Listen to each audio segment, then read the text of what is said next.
Hello friends, स्वागत है आप सभी का सीबीबिकल आर्ट्स क्लास में। आज की इस वीडियो में दोस्तों आपको बताने वाला है कि हिंदी में कौन कौन से मोस्ट इंपॉर्टेंट टॉपिक है जो आपके पेपर में आते हैं।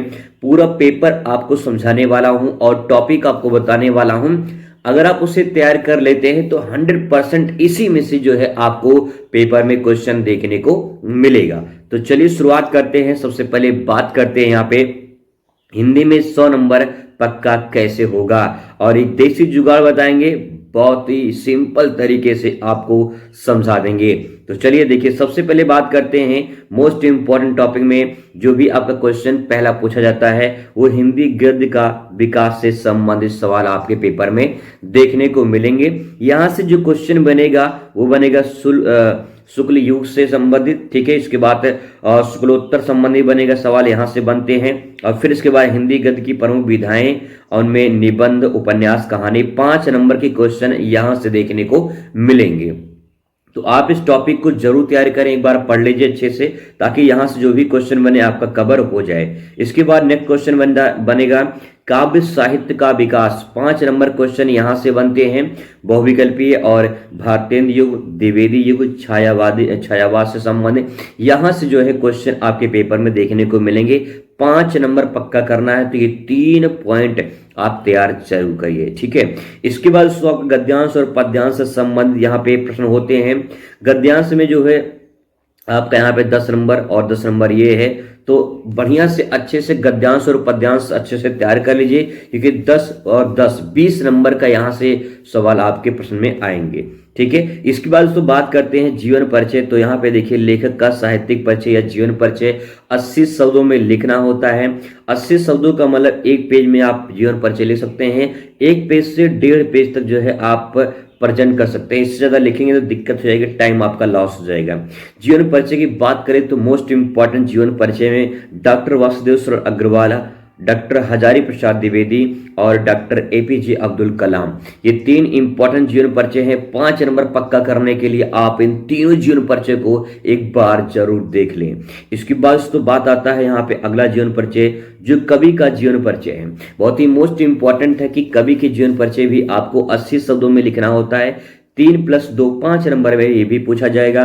और बात करें इंपॉर्टेंट जीवन परिचय में तो देख लीजिए यहाँ पे जयशंकर प्रसाद, भारतेंदु हरिश्चंद्र और सुमित्रानंद पंत हर साल पूछे जाते हैं। ये तीनों जीवन परिचय में से कोई एक आपको जीवन परिचय देखने को पेपर में जरूर मिलेगा, जरूर इसे तैयार करें। इसके बाद आपकी शुरुआत होगी यहाँ पे कहानी की।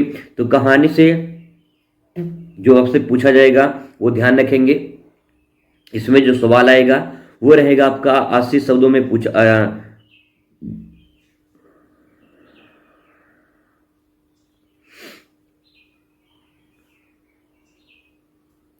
इसके बाद दोस्तों कहानी आएगा, और कहानी में जो है आपको बहादुर या फिर पंचलाइट या फिर कर्मनाशा की हार, इन तीनों में से एक कहानी आपके पेपर में देखने को मिलेगा। वैसे कोशिश करें बहादुर या पंचलाइट में से कोई एक कहानी जरूर तैयार कर लें, क्योंकि इसी में से कहानी देखने को पेपर में मिलेगा। 80 शब्दों में लिखना है, 5 नंबर पक्का करना है, तो कहानी को जरूर पढ़ लीजिए।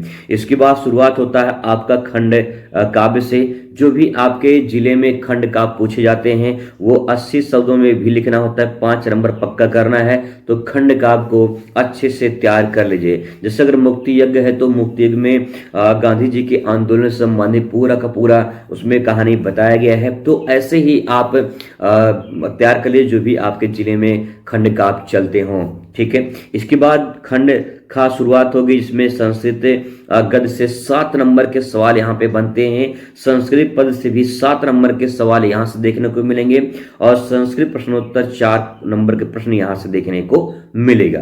तो आप इसको भी एक बार जरूर तैयार कर लें। इसके बाद अगर रस के बारे में बात करें तो रस में जो है वीर रस, श्रृंगार रस, करुण रस या रौद्र रस, ये 4 रस हैं जो बहुत ही मोस्ट इंपॉर्टेंट है दोस्तों। आपके पेपर में यहाँ से जरूर रस देखने को मिलेंगे। 2 नंबर पक्का करना है तो इन चारों में से कोई एक रस जरूर तैयार कर लीजिए, ताकि आपके पेपर में वो आ जाए और आप उसे अच्छे से प्रेजेंट कर पाए। इसके बाद दोस्तों बात करते हैं यहाँ पे अलंकार की। तो अलंकार जो आएगा आपका यहाँ पे देख लीजिए उत्प्रेक्षा, श्लेष, यमक, अतिशयोक्ति, अलंकार। इसमें से तीनों ये तो बहुत इंपॉर्टेंट है, 2 नंबर यहाँ से पक्का पक्का करना है, तो इन तीनों में से कोई एक आप अलंकार जरूर तैयार कर लें। इसके बाद दोस्तों यहाँ पे शुरुआत होगा छंद का। छंद में जो है आपके चौपाई और सोरठा, यहाँ से दोनों इंपॉर्टेंट है। हरिगीतिकी यहाँ से जो है आपको देखने को मिलेंगे, ठीक है। इसके बाद आपका 9 नंबर का आएगा निबंध, और निबंध 9 नंबर पक्का करना है। तो यहाँ पे देखिए जनसंख्या संबंधित से हर साल पूछे जाते हैं। जनसंख्या की समस्याएं, जनसंख्या के समस्या को उपाय बताइए, उसका कारण निवारण बताइए, ये सब जो है यहाँ से जनसंख्या संबंधी प्रश्न आपको देखने को मिलेंगे। इसके बाद पर्यावरण से संबंधित सवाल भी आपके पेपर में आते हैं, और आपको बता दें कि पर्यावरण में हर साल संबंधित सवाल प्रश्न पूछे जाते हैं। इसके बाद स्वास्थ्य संबंधित सवाल पूछे जाते हैं, शिक्षा से संबंधित, और कवि या लेखक के बारे में। कवि या लेखक के बारे में अगर बात करें तो यहाँ पे आप देख लीजिए, मैं इसको और एक्सप्लेन कर देता हूँ। मेरे कवि या लेखक के बारे में आपसे पूछ लेगा, ठीक है, या फिर प्रदूषण समस्या समाधान के बारे में पूछ लेगा, या फिर पूछेगा कि पर्यावरण प्रदूषण के मानव जीवन पर क्या प्रभाव पड़ा है, ऐसा निबंध देखने को मिल सकता है। जनसंख्या वृद्धि के बारे में पूछ लेगा, जनसंख्या वृद्धि की समस्या का समाधान क्या है, यहां से भी सवाल बनते हैं। साहित्य और समाज, ये भी इंपॉर्टेंट है। इस प्रकार से आपको निबंध जो है देखने को मिलेगा। इसके बाद संस्कृत व्याकरण में आएगा आपका संधि। संधि में स्वर, विसर्ग और व्यंजन, ये 3 संधि है। 3 नंबर पक्का करना है, तो आप एक बार संधि को जरूर देख लें। इसके बाद दोस्तों आपका 2 नंबर का समास पूछा जाएगा। समास में अव्ययी भाव, कर्मधारय, बहुव्रीहि समास, ये 3 समास बहुत ही मोस्ट इंपॉर्टेंट है आपके पेपर में। तीनों में से कोई एक जो है आपको देखने को मिलेगा। इसके बाद दोस्तों बात करते हैं यहाँ पे प्रत्यय का। तो प्रत्यय में देख लीजिए, मैंने यहाँ पे लिखा है यहाँ पे जो है कत, ठीक है, कत्वा, और फिर यहाँ पे तत्व, अनियर, ये सब जो है आपका यहाँ से पूछ लेगा, ठीक है। मतलब इसमें से जो भैया ये जो यहाँ पे मैंने लिखा है ना, इसको जो है आप जरूर तैयार कर लीजिए। 4 नंबर का आपका प्रत्यय आएगा, तो ध्यान रखिएगा, इंपॉर्टेंट है। इसके बाद विभक्ति से संबंधित 2 नंबर का प्रश्न यहां से पूछा जाएगा, और फिर इसके बाद 8 नंबर का पत्र लेखन आएगा। पत्र लेखन में जो भी आपके प्रश्न पूछे जाते हैं, जैसे औपचारिक पत्र होते हैं, अनौपचारिक पत्र होते हैं। 2 पत्र होते हैं, औपचारिक और अनौपचारिक। औपचारिक की अगर बात करें तो यहाँ पे जो अपने स्कूल में हम देते हैं, कार्यालय में देते हैं, वो पत्र होता है। इसमें आवेदन पत्र बोलते हैं, प्रार्थना पत्र होता है, कार्यालय पत्र होता है, व्यवसायिक पत्र होता है। ये औपचारिक पत्र होता है, जो स्कूल वगैरह में हम प्रार्थना पत्र देते हैं, ये औपचारिक पत्र होता है। और जब हम कोई बाहर पत्र भेजते हैं, देते हैं किसी व्यक्ति को, परिवार को, समाज को, तो वो जो है अनौपचारिक पत्र के नाम से जाना जाता है। तो दोस्तों ये इंपॉर्टेंट था, कुछ ऐसे टॉपिक है जिन्हें आपको तैयार करना है। हिंदी के मोस्ट इंपॉर्टेंट टॉपिक जो मैंने आपको बताया, अगर आप इसे तैयार कर लेते हैं तो यहां से पेपर में आपको जरूर देखने को मिलेंगे। हिंदी के मोस्ट इंपॉर्टेंट प्रश्न कवर करने वाले हैं 25 बहुविकल्पीय प्रश्न 2025 के लिए। बहुत ही मोस्ट इंपॉर्टेंट है दोस्तों, क्योंकि मैंने previous year paper, model paper और कुछ इंपॉर्टेंट ऐसे क्वेश्चन को सिलेक्ट किए हैं जो काफी ज्यादा इंपॉर्टेंट है और आपके एग्जाम में जरूर आएगा। तो चलिए शुरुआत करते हैं, और मैं ट्रिक के माध्यम से आपको पूरा तैयार भी करवा दूंगा। बहुत सारे टाइम आपके बर्बाद हो जाते हैं शॉर्ट वीडियो में, रील्स में। आपका एक दिन में भी एक क्वेश्चन तैयार नहीं कर पाते हैं, लेकिन कुछ पल में ही आपको मैं 25 क्वेश्चन याद कराने वाला हूं विद ट्रिक के माध्यम से। तो चलिए देरी किस बात की, समझने की कोशिश करते हैं, फटाफट एक बार पढ़ लेते हैं। कैसे आप इसे लंबे समय तक याद कर सकते हैं ट्रिक के माध्यम से, वो भी आपको समझाते हैं। दोस्तों सबसे पहले कुछ इंपॉर्टेंट पॉइंट पे नजर डालते हैं, और यहां से क्वेश्चन आपके एग्जाम में जरूर देखने को मिलेंगे। ट्रिक के माध्यम से मैं आपको आसान शब्दों में समझा दूंगा, ठीक है। सबसे पहले बात करते हैं हिंदी गद्य विधाओं में जो प्रथम रचना होती है, इससे हर साल एक सवाल पूछा जाता है, पक्का आता है, तो आप इसे एक बार जरूर देख लीजिए। हिंदी के प्रथम नाटक कौन से, ये आपसे पूछा जाएगा। तो देखिए नाटक का नाम है नहुस, और गोपाल चंद्र गिरधर दास जो है इसके रचनाकार हैं। अब इसको कैसे आप ट्रिक के माध्यम से तैयार करेंगे, तो देखिए दोस्तों आपको ध्यान में रखना है, कुछ ऐसे आपको कीवर्ड ढूंढने हैं, और उसी कीवर्ड के माध्यम से आपको कुछ ऐसे फनी स्टोरी बना लेनी है, कुछ ऐसा ट्रिक बना लेना है जिसके माध्यम से आप उसे तैयार कर सके। और जब आप बहुविकल्पी में देखेंगे ऑप्शन, तो आप उसी ऑप्शन को टिक करेंगे जो आप ट्रिक के माध्यम से तैयार किए हैं, वही आपको उस टाइम पे याद भी आएगा, ठीक है। तो वही चीज यहाँ पे थोड़ा सा फायदा आपको मिल जाएगा। अब देखिए यहाँ मैंने गोपाल कमल लिया है, तो गोपाल अपनी मैया से कहा, गोपाल ने अपनी मैया से कहा नहाऊं मैं नहाऊं, यानी नहाने की बात हो रही है, और जैसे वो नहाने गए गिरे धड़ से, तो देखिए गोपाल से हो जाएगा गोपाल, गोपाल चंद्र, और जो है नहो यहां नहो से हो जाएगा, और गिरधर मतलब गिरधर दास हो जाएगा। इस प्रकार से आप ट्रिक के माध्यम से इसे आसान शब्दों में याद कर सकते हैं। चलिए बात करते हैं अगले पॉइंट पर। अगला पॉइंट है हिंदी का प्रथम उपन्यास क्या है। तो प्रथम उपन्यास है परीक्षा गुरु, और इसके रचनाकार हैं लाला श्रीनिवास दास। ठीक है, अब इसको कैसे याद करेंगे, तो देखिए जब गुरु परीक्षा लेता है तो शिष्य लाल हो जाता है। ठीक है, आप इसको ऐसे भी समझ सकते हैं, जो आपका गुरु है परीक्षा जब लेता है तो शिष्य कैसा होता है, लाल हो जाता है। तो यहाँ पे गुरु परीक्षा यानी परीक्षा गुरु हो जाएगा, और लाला यानी लाल हो जाएगा, शिष्य यानी श्रीनिवास हो जाएगा। इस प्रकार से आप इसको याद कर सकते हैं। ठीक है, चलिए बात करते हैं आगे और पॉइंट पर। तो प्रथम कहानी अगर आपसे पूछ ले प्रथम कहानी कौन सी हिंदी की, तो आप इसे लिखेंगे प्रथम कहानी। प्रथम कहानी की दोस्तों बात करें तो यहाँ पे इंदुमती प्रथम कहानी, और किशोरी लाल गोस्वामी इसके रचनाकार हो जाएंगे। तो देखिए इंदु से यहाँ पे इंदु कॉमन लेते हैं, तो इंदु के पिताजी ने कहा इंदु की शादी कर दिया जाए, लेकिन इंदु की मम्मी ने कहा कि इंदु अभी किशोरी है स्वामी, इंदु अभी किशोरी है स्वामी, रुको जरा भी शादी नहीं करनी है। ठीक है, तो इंदु से क्या हो जाएगा, यहाँ पे इंदुमती हो जाएगा, और किशोरी यानी किशोरी, स्वामी यानी गोस्वामी हो जाएगा। ठीक है, जब यही आप ऑप्शन देखेंगे तो यही सब आपको याद आएगा उस टाइम पे, और आप तुक्का मारने के बजाय आप हकीकत में सही आंसर मार के आएंगे वहां पे। ठीक है, चलिए आगे बात करते हैं कुछ अलग प्रश्न पे। यहाँ पे देखिए रचनाकार रचना लिखा है, यहाँ पे विधा लिखा है, यहाँ पे रचनाकार लिखा है। अब यहाँ पे 3 प्रश्न आपके कवर होने वाले हैं। ठीक है, जैसे देखिए अगर आपसे रचना पूछ ले तब भी आपको पता चल जाएगा, विधा कोई पूछ ले एकांकीय कहानी उपन्यास तभी पता चल जाएगा, कौन से रचनाकार हैं तभी आपको पता चल जाएगा। तो यहाँ पे कैसे इसको याद कर सकते हैं, देखिए मोहन ने अपने काकी से कहा, मोहन ने कहा ए काकी राकेश अंडे के छिलके खा गया। तो आप इसको ऐसे कहानी बनाइए कि मोहन ने कहा काकी से ए काकी राकेश ने अंडे के छिलके खा गया। ठीक है, चलिए तो इस प्रकार से तीनों आपको याद हो जाएगा। तो यहाँ पे देखिए अंडे के छिलके से अंडे के छिलके याद आएगा, मोहन यानी मोहन राकेश, एक काकी यानी एकांकी हो जाएगा। ठीक है, चलिए बात करते हैं अगले पॉइंट पर। अगला पॉइंट दोस्तों यहाँ पे है, यहाँ पे देखिए 3 रचना है, तीनों नाटक है, और यहाँ पे भारतेंदु हरिश्चंद्र जो है इसे रचनाकार हैं। अब इसको कैसे याद करेंगे, तो देखिए सबसे पहले यहां से पॉइंट उठाते हैं। तो भारत की जो दुर्दशा है वो बहुत खराब चल रही है इस टाइम पे। तो भारत की दुर्दशा देखकर किसने कहा, नील देवी ने कहा। भारत की दुर्दशा देखकर नील देवी अंधेरे में नाटक करके पानी भरती हैं। ऐसी दुर्दशा हो गई है भैया कि नाटक करके पानी भर रहा है। देखिए क्या जमाना आ चुका है कि भैया हमें पानी चाहिए, स्वच्छ पानी नहीं मिल रहा है, तो नाटक करना पड़ रहा है उसके लिए। कौन कर रहा है, नील देवी कर रही है। ठीक है, तो देखिए भारत की दुर्दशा, यहाँ पे भारत की दुर्दशा हो जाएगी, नील देवी नाटक कर रही है, नील देवी हो जाएगा, नाटक अंधेरे में करती तो अंधेर नगरी हो जाएगा, ये नाटक है तीनों तो नाटक हो जाएगा, और पानी भरती यानी भारतेंदु हरिश्चंद्र हो जाएगा। ठीक है, इस प्रकार से आप तैयारी करिए तो देखिए आपको समझ में आएगा कि जो है कुछ चीजें तैयार हो रही हैं। ठीक है, चलिए बात करते हैं अगला पॉइंट। अगला पॉइंट दोस्तों यहाँ पे है आवारा मसीहा, रचना है विधा जीवनी है, रचनाकार विष्णु प्रभाकर है। इसको कैसे याद करेंगे, तो देखिए यहाँ पे मैंने कॉमन लिया विष्णु जी।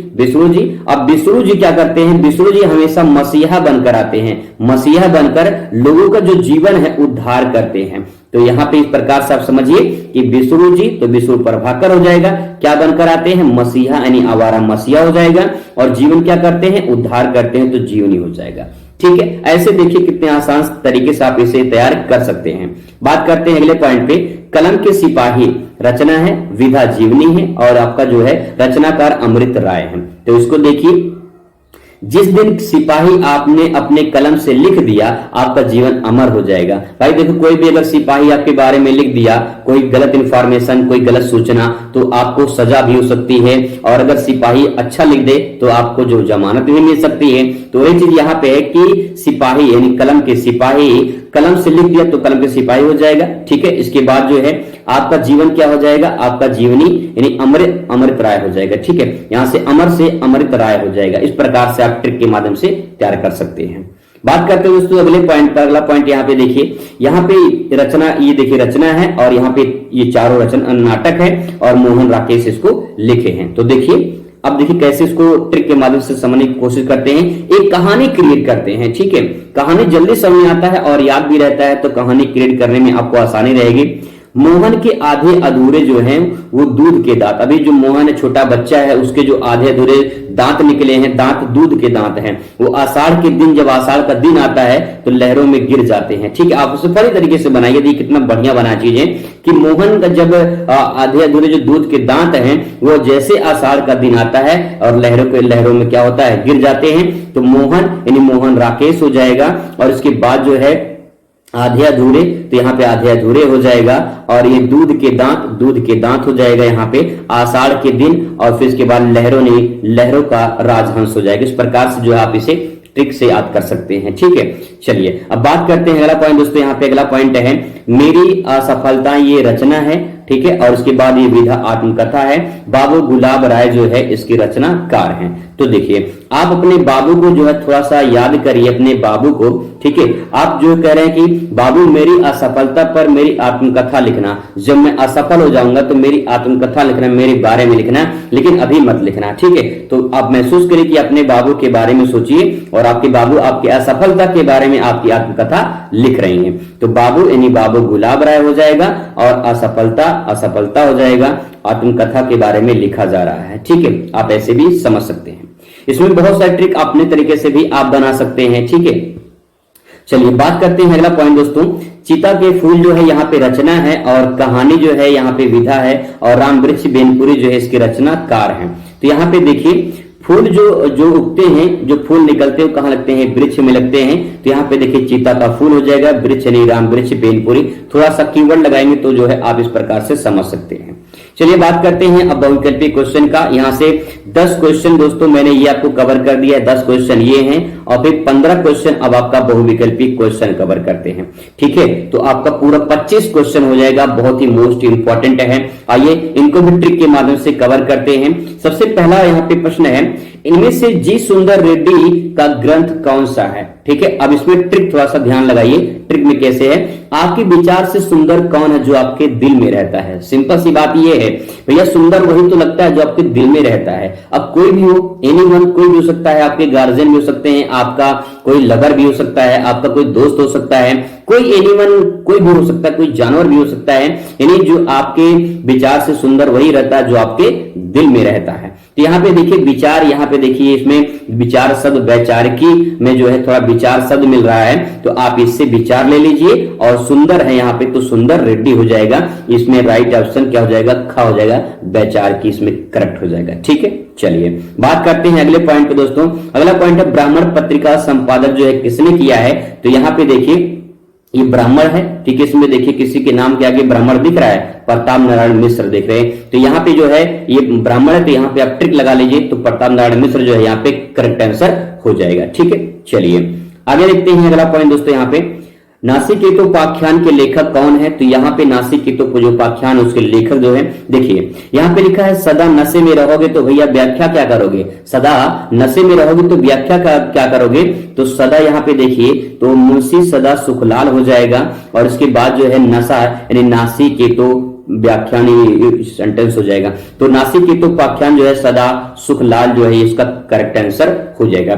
थोड़ा सा कीवर्ड पकड़िए और उसी के माध्यम से जो है ऑप्शन पकड़ने की कोशिश करिए। बात करते हैं रानी केतकी की कहानी। चौथा क्वेश्चन है रानी केतकी की कहानी। तो देखिए ये मुंशी नहीं रहेगा यहाँ पे। तो यहाँ पे देखिए इंशाअल्लाह रानी मेरी हो जाए। आप दुआ करिए उस परवरदिगार से कि इंशाअल्लाह रानी मेरी हो जाए। तो इंशाअल्लाह देखिए यहाँ पे लिखा है इंशाअल्लाह और रानी मेरी हो जाए, तो रानी केतकी ये किसने लिखा है, ये लिखा है इंशाअल्लाह खान ने, ठीक है। चलिए आई होप आपको समझ में आ रहा होगा। बात करते हैं अगले क्वेश्चन में। क्वेश्चन नंबर 5वां है 84 वैष्णव वन की वार्ता का संबंध किससे है। तो देखिए यहाँ पे लिखा है गोकुल में विष्णु जी का अवतार हुआ है। तो यहाँ पे जो वैष्णव लिखा हुआ है यहाँ से विष्णु ले लीजिए।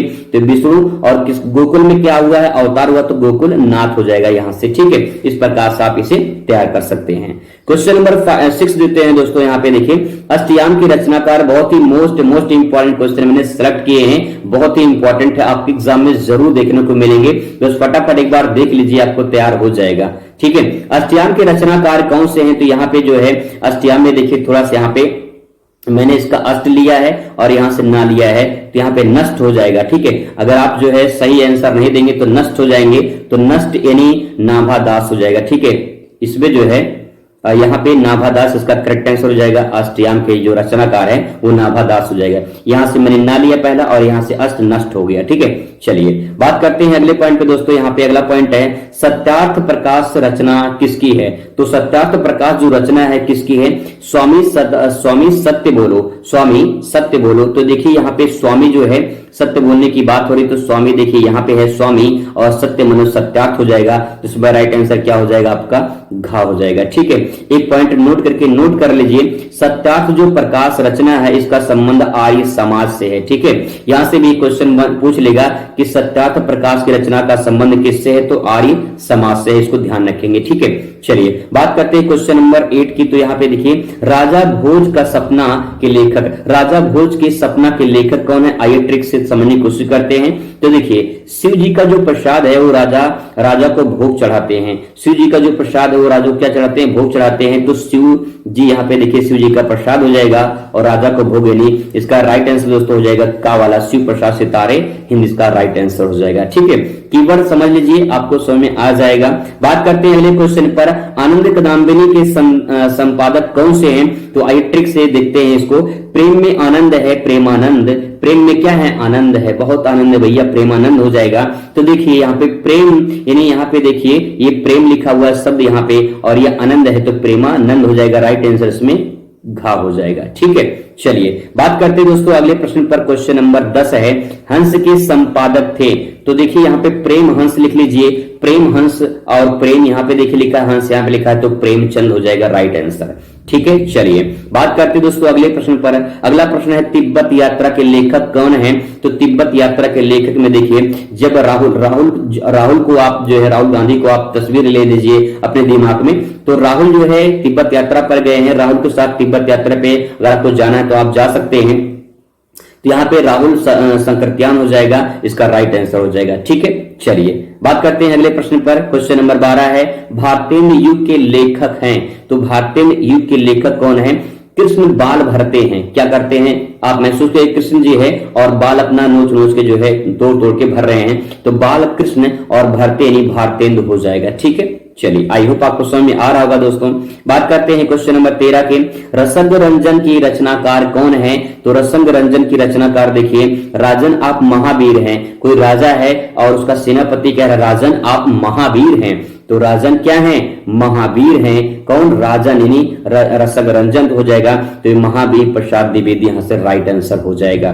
ठीक है, क्वेश्चन नंबर 14 दोस्तों देखते हैं यहाँ पे, हिंदी गद्य के प्रवर्तक कहे जाते हैं। तो आप सभी को पता होगा हिंदी गद्य के प्रवर्तक या जो है साहित्य के जनक भारतेंदु हरिश्चंद्र कहलाते हैं, तो राइट आंसर भारतेंदु हरिश्चंद्र हो जाएगा। क्वेश्चन नंबर 15, 25 क्वेश्चन आपके सामने मैंने कवर किया दोस्तों। बात करते हैं ध्रुव स्वामी किस विधा की रचना है? तो ध्रुव स्वामी देखिए स्वामी इतना नाटक नहीं करना चाहिए, स्वामी इतना नाटक नहीं करना चाहिए, नाटक करेंगे तो दिक्कत हो जाएगी भैया। ये 25 क्वेश्चन तो आपके सामने में लेकर आया था, बहुत ही मोस्ट इंपॉर्टेंट है, ट्रिक के माध्यम से आप इसे तैयार कर सकते हैं। टॉप 10 मैं आपको निबंध बताने वाला हूं हिंदी के, जो आपके बोर्ड परीक्षा में पूछे जाएंगे।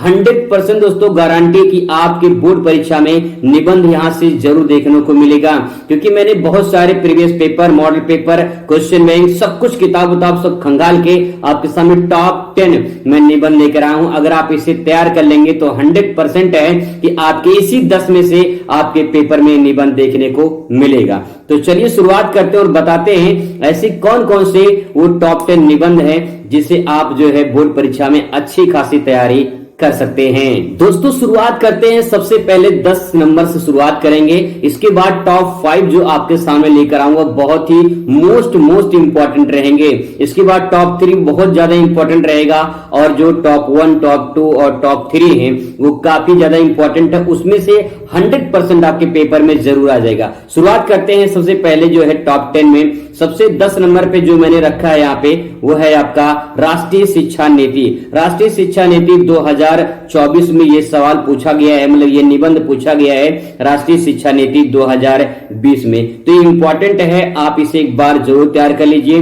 मैं टॉप 5 निबंध एक बार पूरा अच्छे से लिख कर लेकर आऊंगा, अच्छे से समझाऊंगा आपको कैसे निबंध पेपर में लिखा जाता है। फिलहाल आप ये जान लीजिए कि टॉप 10 निबंध इंपॉर्टेंट कौन कौन से हैं। तो 10वें नंबर पे जो मैंने रखा है वो है राष्ट्रीय शिक्षा नीति 2020। इसके बाद तो जो 9वें नंबर पे है मोस्ट इंपॉर्टेंट है नारी शिक्षा या फिर सशक्तिकरण से संबंधित, जिसको देखिए इस प्रकार से क्वेश्चन कैसे कैसे घुमा के पूछ सकता है। मोस्ट इंपॉर्टेंट तो टॉपिक मेन तो नारी शिक्षा और सशक्तिकरण के ऊपर है, लेकिन कभी कभी ऐसे ही पूछ सकता है नारी शिक्षा से संबंधित पूछ लेगा, नारी सशक्तिकरण से वह पूछ लेगा, नारी शिक्षा स्वरूप क्या है इसके बारे में, बेटी बचाओ बेटी पढ़ाओ उसी से संबंधित है, तो आप इसको एक बार देख लीजिए। और फिर इसके बाद नारी शिक्षा की उपयोगिता, मतलब ये है कि इसमें से भी कोई एक पूछेगा, आंसर आपका वही होगा, बस थोड़ा सा क्वेश्चन का जो पैटर्न हो बदल देता है, आंसर वही रहता है। तो दोस्तों इस प्रकार से आप देख लीजिए और आप इसे तैयार कर लीजिए, ठीक है।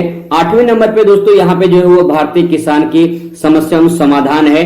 बहुत सारे आज की डेट में देखा जाए तो भारतीय किसान की समस्या बहुत ज्यादा बढ़ रही है, ठीक है। तो आप एक बार इसको जरूर देखें, पढ़ लीजिए अच्छे से, और निबंध कैसे लिखा जाता है मैं आपको अच्छे तरीके से बताऊंगा। इसके बाद तो जो है 7वें नंबर पे है साहित्य समाज का दर्पण है। 2024 में, 2023 में, 2022 में सवाल लगातार पूछे जा रहे हैं, किसी न किसी सेट में आपको जरूर देखने को मिल जाएगा। तो साहित्य समाज का दर्पण आप इसे तैयार कर लीजिए। अगर साहित्य समाज का दर्पण नहीं पूछेगा तो ऐसे थोड़ा सा घुमा देगा और आपसे पूछेगा साहित्य समाज पर निबंध लिखिए, साहित्य जीवन पर, या फिर साहित्य समाज का संबंध क्या है इससे संबंधित जो है ऐसे क्वेश्चन घुमा के पूछ लेगा। आंसर वही रहेगा, बस थोड़ा सा क्वेश्चन पैटर्न थोड़ा सा बदल देता है। तो आपको कंफ्यूजन नहीं होना है, आप बस साहित्य समाज का दर्पण है इसे तैयार कर लीजिए, ठीक है। बात करते हैं दोस्तों अगला यहाँ पे जो क्वेश्चन नंबर यहाँ पे मतलब कि जो 6 नंबर का निबंध है ये बहुत ही मोस्ट इंपॉर्टेंट है। आतंकवाद क्या है, इसके कारण एवं निवारण मेन टॉपिक हो गया। अब देखिए कैसे कैसे अलग अलग प्रकार से अलग अलग सेटों में अलग अलग सत्र में पूछा है, जैसे कि आतंकवाद की समस्या, विश्व शांति या आतंकवाद। इसके बाद विश्व शांति यहाँ पे डबल हो गया है, एक ही रहेगा। इसके बाद है आतंकवाद विश्व मानवता का शत्रु है, ये पूछ सकता है। फिर इसके बाद आतंकवाद की समस्या और समाधान, इस टाइप के यहाँ पे प्रश्न बनते हैं। तो आप मेन टॉपिक जो है आप इसे तैयार कर लीजिए, इसी में से आपका जो है सारा आंसर कवर हो जाएगा, ठीक है। चलिए अब बात करते हैं टॉप 5 की। टॉप 5 दोस्तों बहुत ही मोस्ट इंपॉर्टेंट है। सबसे पहले यहां बात करते हैं टॉप 5 में भ्रष्टाचार कारण एवं निवारण। 2024 में, 2023 में, 2022 में, 2020 में ये लगातार क्वेश्चन पूछा जा रहा है कि भ्रष्टाचार कारण निवारण पे निबंध लिखिए। यहाँ पे अगर ये नहीं पूछेगा तो आपसे पूछेगा भारत में भ्रष्टाचार पर जो है निबंध लिखिए। भारत की एक राष्ट्रीय समस्या है भ्रष्टाचार, ठीक है, इस पे पूछ सकता है। फिर पूछ सकता है देश में भ्रष्टाचार की जो बढ़ते कदम है ये इससे संबंधित पूछ सकता है। भ्रष्टाचार एक भयावह समस्या है, अनियंत्रित भ्रष्टाचार का कारण एवं निवारण बताइए। मतलब दोस्तों यही है कि भ्रष्टाचार आप तैयार कर लीजिए, इसमें से कोई भी आपका पूछेगा आंसर वही होगा, ठीक है। चलिए अब बात करते हैं टॉप 4 में आ जाते हैं। टॉप 4 में विज्ञान वरदान है या अभिशाप है। मोस्ट इंपॉर्टेंट, इसको बार बार रिपीट होता है ये क्वेश्चन, और इसीलिए जो है आप इसे तैयार कर लीजिए। देखिए अगर ये नहीं पूछेगा तो आपसे पूछा जाएगा विज्ञान में बढ़ते कदम, विज्ञान और आधुनिकता क्या है, ठीक है, इससे संबंधित। विज्ञान विकास है या विनाश है, देखिए कितनी बढ़िया चीज लिखी गई है यहाँ पे। विज्ञान हमारा मित्र है या शत्रु है, ऐसे भी पूछ सकता है। विज्ञान की प्रगति एवं विश्व शांति, यानी कुल मिला के देखा जाए तो विज्ञान वरदान और अभिशाप है, इसको तैयार कर लीजिए। आपका सारा टॉपिक इसी में कवर हो जाएगा। दिस इज मोस्ट इंपॉर्टेंट, ये आपके एग्जाम में देखने को मिल जाएगा।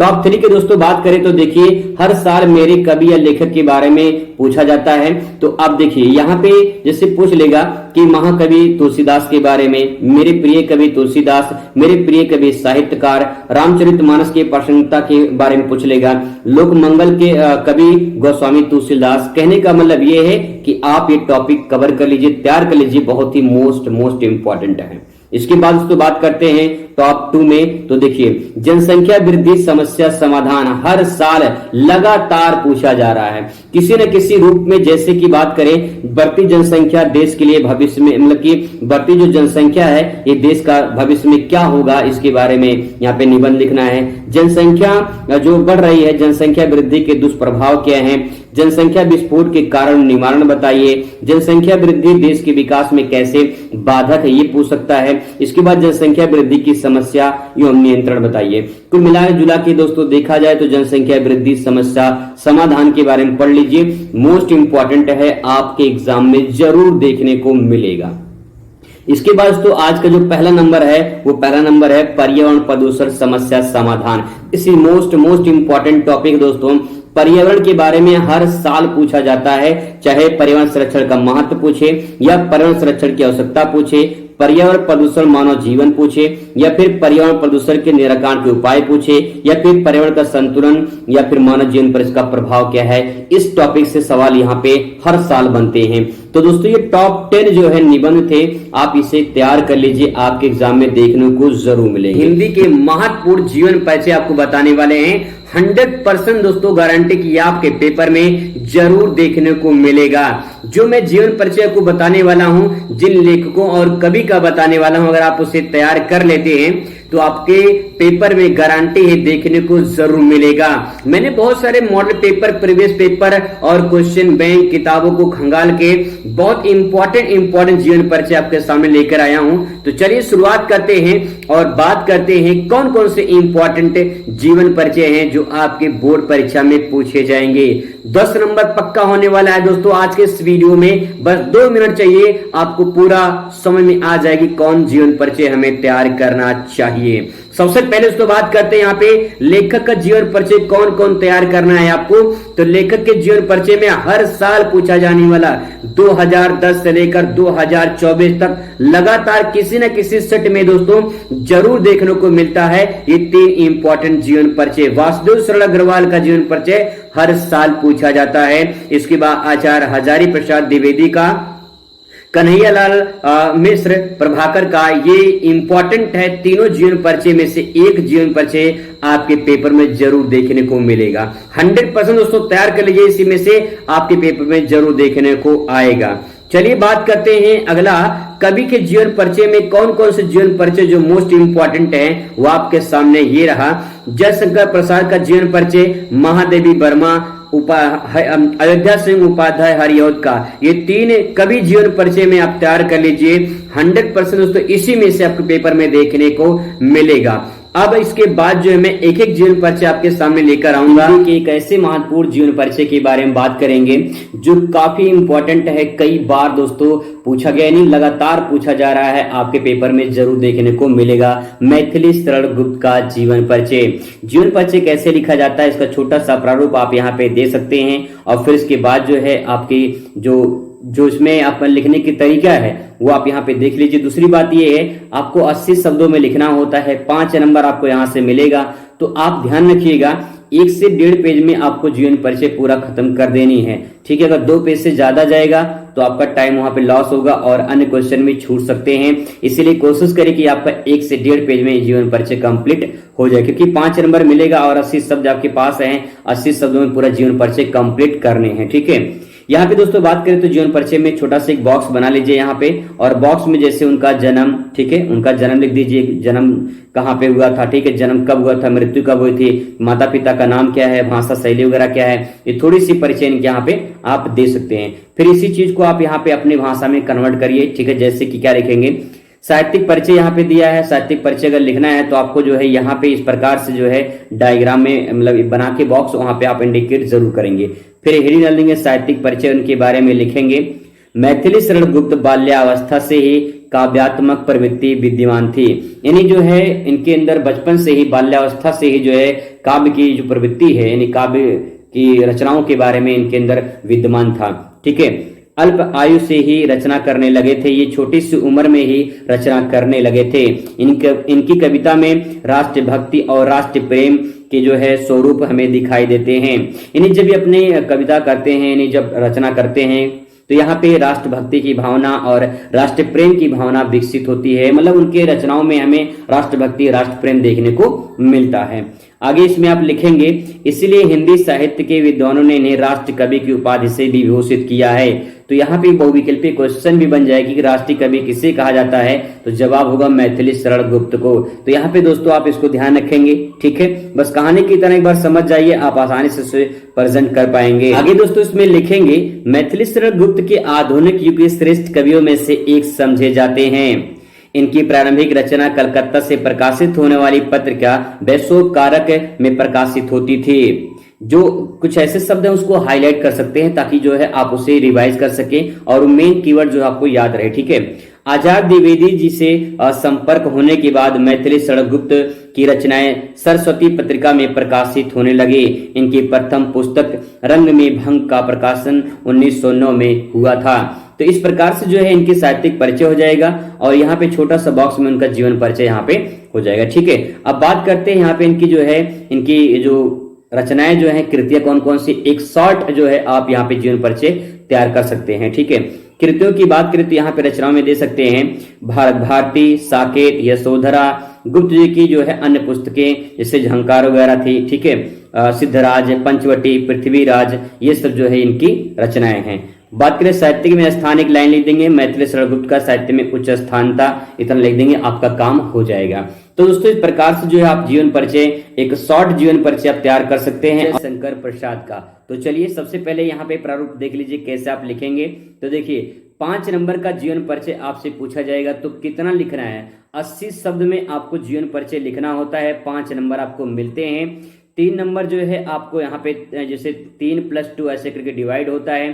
3 नंबर उनके साहित्य के जीवन परिचय पे या फिर 2 नंबर जो है उनकी कृतियां रचनाओं पे मिलता है, ठीक है। तो आपको कम से कम जो है 1 पेज में तो जीवन परिचय लिखना ही है, ठीक है। और 1.5 पेज से जो है ज्यादा भी नहीं होना चाहिए। अगर 1.5 पेज से ज्यादा हो रहा है तो घाटा होगा। घाटा का मतलब ये है कि आपका टाइम लॉस हो जाएगा, बाकी जो क्वेश्चन है वो छूट सकते हैं। इसीलिए आप 80 शब्द में आपको लिखना है, 5 नंबर आपको मिलेंगे। तो 1 पेज में तो जीवन परिचय लिखिए ही, ठीक है। अगर 1.5 पेज में चला जाता है तो आपका काम बढ़िया है, कोई दिक्कत नहीं है। लेकिन 2 पेज में अगर आप लिखते हैं तो आपका नुकसान होगा, टाइम लॉस हो जाएगा, फिर आगे क्वेश्चन छूट सकते हैं। इसीलिए आप टाइम मैनेजमेंट बना के चलिए, आपको दिक्कत नहीं होगी। जीवन परिचय मतलब जीवन के बारे में समझना है, साहित्य परिचय उनके बारे में क्या क्या अपने लाइफ में उन्होंने किया था। तो बस एक इमेज तस्वीर बनाइए जयशंकर प्रसाद का अपने दिमाग में और याद करने की कोशिश करते हैं, समझने की कोशिश करते हैं। सबसे पहले दोस्तों यहाँ पे जो है आप एक बॉक्स बना लीजिए, ठीक है। यहाँ पे बॉक्स बनाने के बाद जो है आप उनके बारे में थोड़ा सा डिटेल लिख दीजिए, जैसे कि उनका नाम, ठीक है, पिता का नाम, माता का नाम, जन्म स्थान, भाषा, शैली, शिक्षा, मृत्यु कब हुई थी, ठीक है। यहाँ पे कुछ बॉक्स बना के अपना जो है यहाँ पे थोड़ा सा उनका परिचय आप दे दीजिए। इसके बाद यहाँ पे साहित्यिक परिचय लिखेंगे और यहाँ पे जो है साहित्यिक परिचय की शुरुआत करते हैं। तो साहित्यिक परिचय में जयशंकर प्रसाद का जन्म जो है 1889 ईस्वी में हुआ था, ठीक है, ये पहली लाइन हो जाएगी। इसके बाद जयशंकर प्रसाद अपनी काव्य रचना का प्रारंभ करने वाले महाकवि जयशंकर प्रसाद छायावादी काव्य के जन्मदाता एवं छायावादी के प्रवर्तक समझे जाते हैं। यहाँ पे 2 पॉइंट है, इसको हाईलाइट कर लीजिए। यहाँ पे लिखा है जयशंकर प्रसाद जो थे वो जो है छायावादी युग के जो है काव्य के जन्मदाता। दूसरी बात ये है कि छायावादी युग के प्रवर्तक समझे जाते हैं। ये 2 पॉइंट बहुत ही मोस्ट इंपॉर्टेंट है, आपके बहुविकल्पी में भी पूछा जा सकता है, ठीक है। आगे बढ़ते हैं। इनकी रचना कामायनी जो है और एक कालजयी, जो इसका मतलब होता है काल को जीतने वाला, कालजयी कहलाता है, ठीक है, इनकी रचना है। तो यहाँ पे 2 रचना हो जाएगी, कामायनी और जो है कालजयी, एक मुख्य रचना इनकी हो जाएगी। इसके बाद जो है इसमें लिखेंगे जिसमें छायावादी प्रवृत्तियों और विशेषताओं का समावेश किया गया है। कहने का मतलब ये कि रचनाएं इनकी और भी बहुत सारी हैं, लेकिन कामायनी और कालजयी ये 2 ऐसी कुछ रचनाएं हैं जिसमें से उनमें छायावादी की जो प्रवृत्तियां हैं उनकी विशेषताओं का समावेश यानी वर्णन किया गया है। तो यहाँ से इनकी जो है इनकी बातों को जानकारी मिलती है कामायनी और कालजयी के द्वारा, ठीक है। तो ये 3 पॉइंट आपको ध्यान में रखना है। पहला ये है कि महाकवि जयशंकर प्रसाद जो है ये छायावादी युग के जन्मदाता, और दूसरी बात ये है छायावादी युग के प्रवर्तक समझे जाते हैं। और नेक्स्ट है ये कामायनी और कालजयी। कामायनी और कालजयी देखिए यहाँ पे दोनों में का कामन है, यहाँ भी का भी है, यहाँ भी का भी है, तो का से कामन है, दोनों काका के नाम से आप इसे याद कर सकते हैं, कामायनी और कालजयी। और ये दोनों जो रचनाएं हैं, इन्हीं जो रचनाएं ये हैं, इनमें छायावादी की जो प्रवृत्तियां हैं उनकी विशेषताओं का समावेश किया गया है। ठीक है, आगे इसमें लिखेंगे जो है, इसमें लिखेंगे कि प्रसाद छायावादियों के सर्वश्रेष्ठ कवि रहे हैं। प्रेम और सौंदर्य इनके काव्य की प्रमुख विषय रहा है। इन्हें जो है प्रेम और सौंदर्य से संबंधित जो है ये अपने काव्य की रचना करते थे। ठीक है, आगे है यहाँ पे लिखेंगे, इन्होंने अपने काव्य में आध्यात्मिक आनंदवाद और आनंदवाद की प्रतिष्ठा की है। मतलब कि जो इन्होंने अपने काव्य में रचना की है, इन्होंने जो है आध्यात्मिक को बल दिया गया है। ठीक है, आध्यात्मिक बल दिया गया है और आनंद यानी आप आध्यात्मिक यानी ईश्वर की प्राप्ति की बात कही गई है और जो है आनंद का अनुभूति जो है इनमें आपको देखने को मिलती है। आगे लिखेंगे, प्रसाद जी की आधुनिक हिंदी काव्य के सर्वश्रेष्ठ कवि थे। इन्होंने अपनी कविताओं में सूक्ष्म अनुभूतियों का रहस्यवादी चित्रण प्रारंभ किया है और हिंदी जगत में नवीन क्रांतियां भी उत्पन्न कर दी हैं, जिसे छायावादी युग के नाम से जाना जाता है। तो ये कुछ इनकी साहित्यिक परिचय हो गया, बहुत इंपॉर्टेंट है। आप इसे बस एक बार थोड़ा सा पढ़ लीजिए, आपको समझ में आ जाएगा। ठीक है, अब बात करते हैं इसके जो है अगले पॉइंट पर। तो अगला पॉइंट दोस्तों यहाँ पे है कृतियां। ठीक है, इनकी रचनाएं क्या हैं, कृतियां कैसे लिखेंगे उसको समझ लीजिए।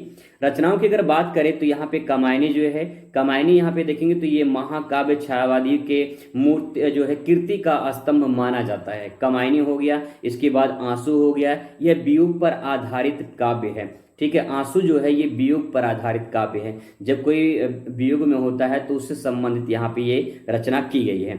अगला है लहर, इसमें प्रसाद जी की भावात्मक कविताओं का संग्रहित किया गया है। ठीक है, इसमें जो है लहर जो है, इसमें प्रसाद जी की जो भावात्मक विचार हैं उनको प्रकट इन्होंने किया है। झरना की अगर बात करें तो प्रसाद जी छायावादी की कविताओं को इसमें जो है संग्रह किए हैं। ठीक है, आगे इसमें जो नाटक लिखा है, नाटक में जैसे चंद्रगुप्त है, स्कंदगुप्त है, द्रुप स्वामिनी है, अजातशत्रु है, ये इनके नाटक हो जाएंगे। वहीं बात करें उपन्यास की तो कंकाल, तितली, इरावती जैसे कुछ प्रसिद्ध यहाँ पे उपन्यास है इनके। बात करें कहानी की तो यहाँ पे छाया, आकाशदीप, आदि, इंद्रजाल जो है कुछ ऐसी प्रसिद्ध कहानियां हैं जो इनकी फेमस हैं। तो कुछ ऐसी रचनाएं हैं जो आप इस प्रकार से दोस्तों लिख सकते हैं।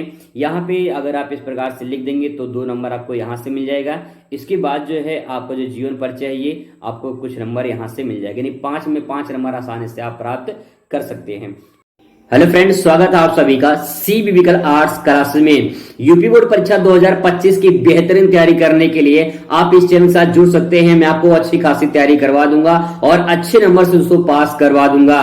चलिए शुरुआत करते हैं आज का ये वीडियो। बात करेंगे हिंदी में कैसे आप गद्यांश को सेकंडों में पहचान सकते हैं कि किस चैप्टर से लिया गया है। आइए आज किस बारे में बात करने वाले हैं कि हिंदी का जो गद्यांश है वो कैसे आप आसानी से पहचान सकते हैं। सबसे पहले जैसे कि यहाँ पे चैप्टर का नाम देख लीजिए, राष्ट्र का स्वरूप है। ठीक है, चैप्टर में कुछ ऐसे कीवर्ड हैं, उन कीवर्ड को आपको ध्यान में रखना है और जो है कीवर्ड से ही जो है आपको पहचानने की कोशिश करना है। तो ये चैप्टर का नाम यहाँ पे राष्ट्र का स्वरूप है, यानी आपको गद्यांश में राष्ट्र शब्द दिखाई देगा तो समझ जाना कि राष्ट्र स्वरूप से लिया गया है। मैं आपको एग्जांपल भी दिखा दूंगा राष्ट्र का स्वरूप का। यहाँ पे देख सकते हैं जो लेखक है वो वासुदेव शरण अग्रवाल हैं। ठीक है, इनका जीवन परिचय भी आप तैयार कर लीजिए, बहुत ही मोस्ट इंपॉर्टेंट है। आइए आप चलते हैं यहाँ पे हम लोग सेंटेंस पे और यहाँ पे करके क्लियर करते हैं। देखिए सबसे पहले यहाँ पे देखिए गद्यांश लिखा हुआ है और यहाँ पे देखिए राष्ट्रीय शब्द लिखा गया, राष्ट्रीय जन। ठीक है, तो राष्ट्रीय शब्द या राष्ट्र दिखाई दे तो समझ जाना आप लोग कि ये राष्ट्र के स्वरूप से लिया गया है। ये पहली पहचान इसकी हो गई। दूसरा है जैसे देश के बारे में, देश के मतलब पृथ्वी के बारे में या फिर जो है पृथ्वी से संबंधित अगर कुछ सेंटेंस दिए गए हैं तो आप उसको जो है समझिए कि राष्ट्र के स्वरूप से लिया गया है। बात करते हैं यहाँ पे आगे देख लीजिए, जैसे यहाँ पे देखिए राष्ट्र का स्वरूप, यहाँ पे तो पूरा नाम ही दे दिया गया राष्ट्र का स्वरूप, तो आसानी से पहचान सकते हैं। राष्ट्रीय विचारधारा, आसानी से इसे पहचान सकते हैं कि राष्ट्र के स्वरूप से लिया गया है। इसके बाद तो आप यहाँ पे देख पाएंगे, यहाँ पे दे सकते हैं राष्ट्रीय विचारधारा दिया गया है, राष्ट्र की राष्ट्रीयता का जड़ दिया गया है, और तो इसका मतलब यह है कि ये राष्ट्र के स्वरूप से चैप्टर से लिया गया है। आसानी से इसे पहचान सकते हैं। ठीक है, और मैं आपको दिखा दे रहा हूं ताकि आपके मन में कोई डाउट न रह जाए, आपको पूरा जो है सेंटेंस पता होना चाहिए। जैसे आप यहाँ पे दे सकते हैं मातृभूमि के बारे में दिया है, तो यहाँ पे आगे राष्ट्र लिखा हुआ है, तो समझ जाइए कि जो है राष्ट्र के स्वरूप से लिया गया है। यहाँ पे देखिए मातृभूमि के बारे में दिया गया है, तो मातृभूमि से संबंधित राष्ट्र के बारे में आप समझिए कि उसी चैप्टर से लिया गया है। तो ये जो चैप्टर है ये राष्ट्र का स्वरूप है, आप इससे आसानी से पहचान सकते हैं कि राष्ट्र के स्वरूप से लिया गया है। यानी राष्ट्र शब्द आपको पता होना चाहिए, राष्ट्र शब्द से ही आपको पकड़ना है, ठीक है। चलिए बात करते हैं यहाँ पे आगे और थोड़ा सा देख लेते हैं। जैसे देखिए राष्ट्र लिखा हुआ है, यहाँ भी राष्ट्र लिखा हुआ है, तो समझ जाइए आपके जो है ये राष्ट्र के स्वरूप से लिया गया है, ठीक है। हर जगह आपको राष्ट्र या राष्ट्र देखने को आपको यहाँ पे मिलेगा, तो आपको पहचान जाना है कि भैया ये राष्ट्र के स्वरूप से लिया गया है। चलिए बात करते हैं अगले पॉइंट पर। तो यहाँ पे कुछ और मैं आपको दिखा दे रहा हूं, जैसे आप देख सकते हैं सब जगह पे यही दिखाई दे रहा है, ठीक है। आते हैं लेसन नंबर 2 पर, भाग्य और पुरुषार्थ। तो यहाँ पे जो है कीवर्ड आपको क्या उठानी है, देखिए फास्ट ट्रैक रिवीजन में जो है आपको भाग्य और ईश्वर यानी भाग्य जो शब्द है वो ध्यान में रखना है, ठीक है। ये आप अगर आपको सेंटेंस में दिखाई दे तो समझ जाना कि भाग्य और पुरुषार्थ से लिया गया है। आइए इसके सेंटेंस पे नजर डालते हैं। तो यहाँ पे आप देख सकते हैं पहला जैसे सेंटेंस दिया गया है, तो यहाँ पे देखिए भाग्य लिखा है, यहाँ पुरुषार्थ लिखा है, तो समझ जाइए कि भाग्य और पुरुषार्थ से ये लिया गया है, ठीक है। ऐसे ही दोस्तों आप यहाँ पे नीचे देख पाएंगे, तो यहाँ पे जैसे देख सकते हैं भाग्य लिखा हुआ है, भाग्य विधाता यहाँ संबंधित है, पुरुषार्थ लिखा हुआ है, तो आप इसे आसानी से पहचान सकते हैं कि भाग्य और पुरुषार्थ चैप्टर से लिया गया है, ठीक है। और भी यहाँ पे देख लीजिए ताकि जो है आपको कोई डाउट ना रह जाए। जितने भी सेंटेंस बन सकते हैं, भाग्योदय लिखा है, भाग्य लिखा है, तो समझ जाए कि जो है ये चैप्टर भाग्य और पुरुषार्थ से लिया गया है, ठीक है। यहाँ भी देख सकते हैं पुरुषार्थ लिखा हुआ है, भाग्य लिखा हुआ है, तो आप आसानी से पहचान सकते हैं। बहुत ही आसान तरीका है इसको पहचानने के लिए, ठीक है। और आप यहाँ भी दे सकते हैं, ऐसे जो है आप देखने को आपको मिल जाएगा, ठीक है। बात करते हैं यहाँ पे रॉबर्ट नर्सिंग होम। तो रॉबर्ट नर्सिंग होम यहाँ पे यानी हॉस्पिटल अस्पताल के बारे में संबंधित यहाँ पे दिया गया है, तो आप इसे कीवर्ड को एक बार देख लीजिए तो आपको समझ में आ जाएगा, ठीक है। चलिए बात करते हैं यहाँ पे अशोक के फूल। अशोक के फूल ऐसे ही आप दे सकते हैं, कहीं भी सेंटेंस में जो है आपको इस प्रकार से कुछ दिखाई दे तो आपको समझना क्या है। जैसे यहाँ पे देखिए, यहाँ पे लिखा है पुष्पित अशोक, तो समझिए कि अशोक के फूल से लिया गया है, ठीक है। तो दोस्तों ये कुछ कीवर्ड है जिसके माध्यम से जो है आप आसानी से पहचान सकते हैं कि किस चैप्टर से लिया गया है। जैसे अशोक का वृक्ष दिया गया है, ठीक है, तो यहाँ पे आप आसानी से पहचान सकते हैं कि ये किस चैप्टर से लिया गया है। बस थोड़ा सा कीवर्ड आपको अगर समझ में आ जाएगा तो आपको दिक्कत नहीं होगी, ठीक है। आप सारी चीज यहाँ पे आप दे सकते हैं, सब में जो है कहीं न कहीं आपको कुछ ना कुछ देखने को कीवर्ड यहाँ पे जैसे मिल जाएंगे। तो ये कुछ चैप्टर हैं, आप ऐसे ही जो आने वाले अगले चैप्टर हैं उनको भी इसी प्रकार से आप देख सकते हैं कि किस चैप्टर से जो है कौन सा टॉपिक जो बन रहा है वो उसका कीवर्ड क्या है और वो किस चैप्टर से लिया गया है, आप आसानी से पहचान सकते हैं। तो दोस्तों एक छोटा सा तरीका था जिसके माध्यम से जो है आप अपने गद्यांश को पहचान करके उसका आंसर लेके बढ़िया नंबर प्राप्त कर सकते हैं। चलिए मिलते हैं नेक्स्ट वीडियो में, तब तक खुश रहिए, मस्त रहिए और जिंदगी में स्वस्थ रहिए। धन्यवाद।